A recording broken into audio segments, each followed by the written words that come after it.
Hi there, my name's Nikki Harman. I'm known as the Mindful Nurse. I'm the founder of the Inner Space Project, and I teach meditation to adults and children, and I also work part-time in the NHS as a nurse.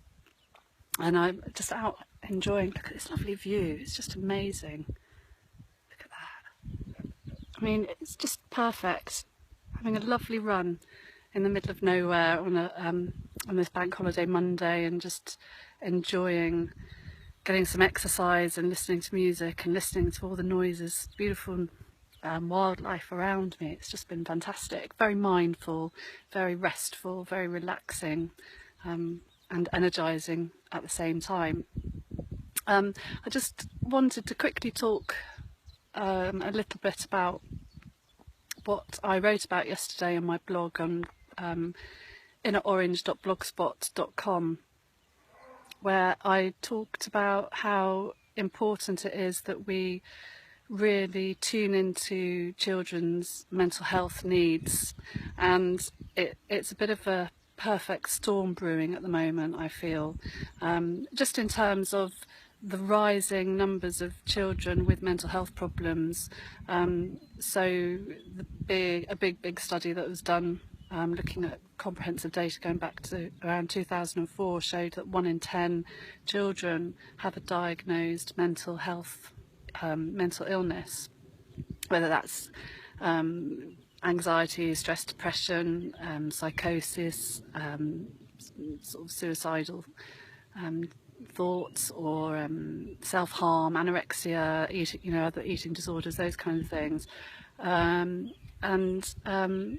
The squeeze that there is, the drain on resources that there are in health and in education, and the lack of staff, the lack of money that's available, the increase in the rise in children and teenagers with mental health problems that just aren't being addressed, and knowing that that if that data is from 2004 and we're sort of data's still being collected and analysed from more recent studies, but back in 2004 social media wasn't quite as prevalent, pretty much non-existent in comparison to now, and the effect that social media has on children and young people, on teens, is very worrying indeed. And the Strength and Difficulties questionnaire, which looks at how children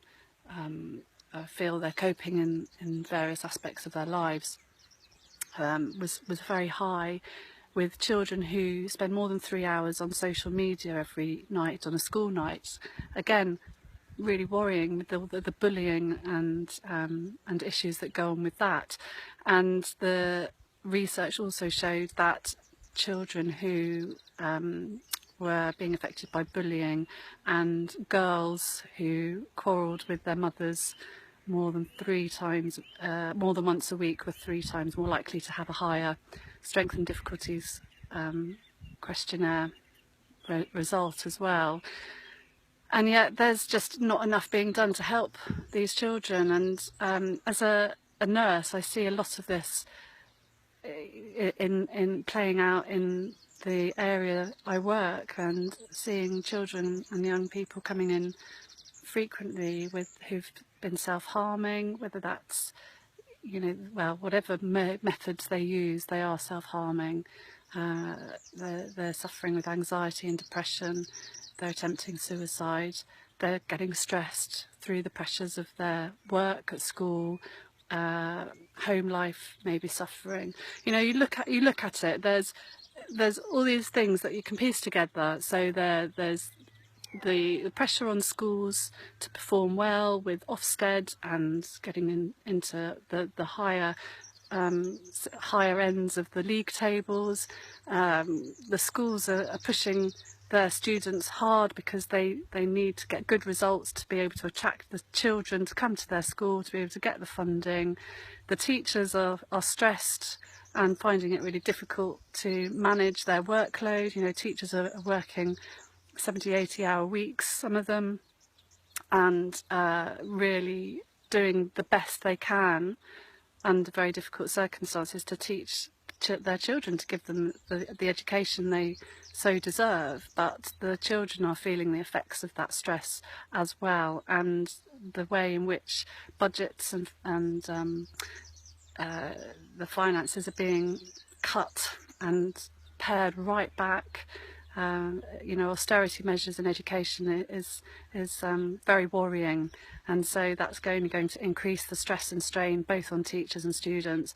And then you see it in health as well, with the difficulties there are in being able to use CAMS services, child and adolescent mental health services provision varies around the country.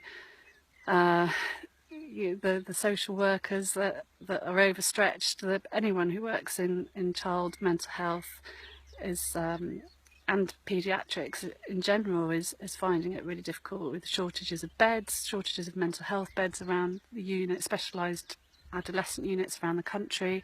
You know, there's so much that's not being done, that can't be achieved because of the strains that are being experienced in these services around the country, and children are being failed for that. And then you look at the effect that social media is having on children as well, and on teenagers, and the evidence around that, coupled with the fact that there's this lack of connection often in the family home for one reason or another. I mean, parents are working really hard to make ends meet. It's really difficult for some families on the poverty line. You know, the use of food banks has gone up, which I was talking a lot about last week. The parents are working longer hours. The children are in after school clubs for longer.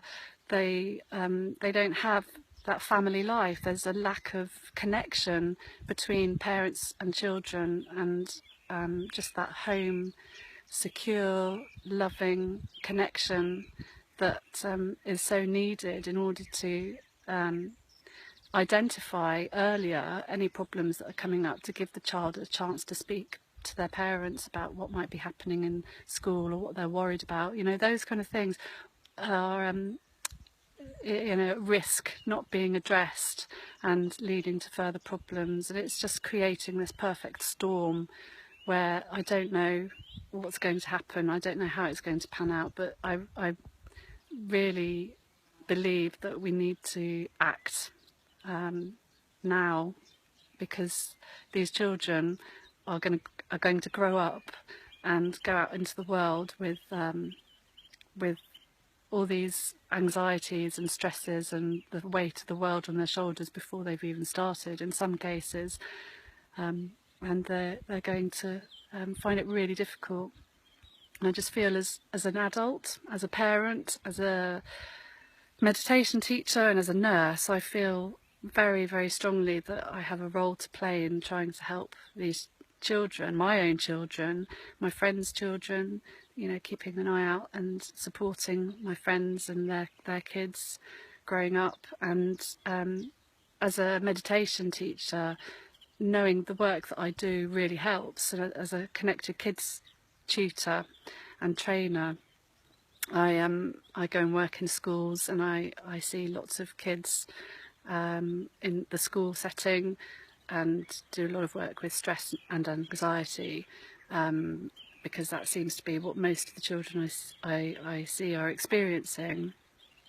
And outside the home, at home as well, when I see children privately, it's the same sort of thing. You know, fears, anxieties, phobias, worries, not sleeping, depression, self-harm, anxiety. You know, that's what I'm seeing a lot of, and then I'm seeing it played out in my other work as a nurse as well. I really feel it's time we put more money and more emphasis on addressing these big problems that our children are facing, and we are just opening them up to all sorts of increasing problems if we don't tackle it early on. So so I am available as a Connected Kids tutor, and I've written a course which teaches healthcare professionals how to use meditation as a tool in hospital or in the clinical environment, the clinical setting. So to deal with pain management, anxiety and fears and phobias, that kind of thing. So if you're interested, I would love to get out there and teach that and get going with it. I also teach the Connected Kids courses as well, so I can teach parents. Any professional that works with children, I can teach that, or you can go to the teachchildrenmeditation.com website, where the founder, Lorraine Murray, teaches the courses as well. She actually wrote the courses for that. You know, we just need to, excuse me, we need to help these kids in whatever way we can, and connection is key. Connection to the self, connecting with, identifying just how a child is feeling for themselves, just to be able to start making that a sort of connection to their own thoughts and worries and fears, and yeah, training them in mindfulness to help them cope and develop strategies and methods to give them life skills. We really need to do that, and we need to do it now. And just as many children that we can help, the better, really.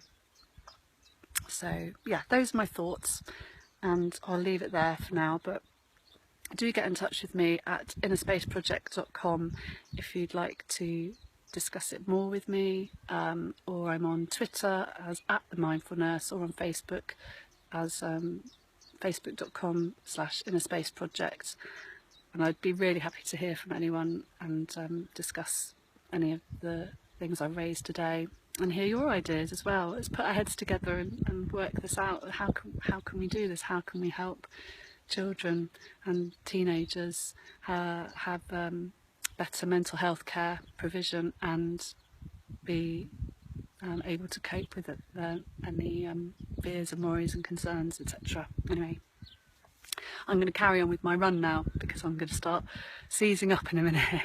Anyway, have a good rest of the day, and thank you for watching. Bye bye now.